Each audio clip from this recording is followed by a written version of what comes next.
Assalamu alaikum, day 2. How is everyone's fasting going?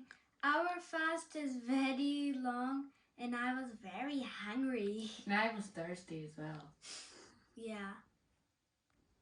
Let's start the quiz. Answer in the comment below and win the prize. Question number 1. Fill in the blanks. Prophet Muhammad sallallahu alaihi wasallam said, "Every act of goodness is blank." अब मैं उर्दू में पढ़ूंगी। हज़रत सल्लल्लाहु अलैहि वसल्लम ने फरमाया कि हर अच्छा अमल क्या है? Question number 2. When fasting, it is recommended to clean your teeth with what? जब रोज़ा रखते हैं तो किस चीज़ से दांत साफ करना बेहतर है?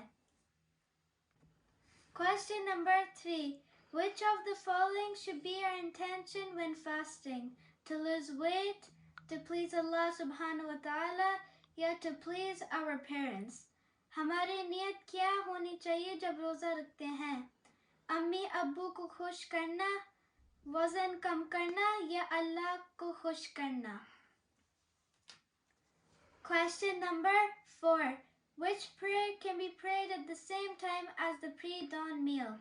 कौन सी नमाज रात के तीसरे पहर पढ़ते हैं? Please don't forget to subscribe, like and share, and don't forget to share with other kids and other people so they can take part in this quiz. Allah Hafiz. See you tomorrow, inshallah.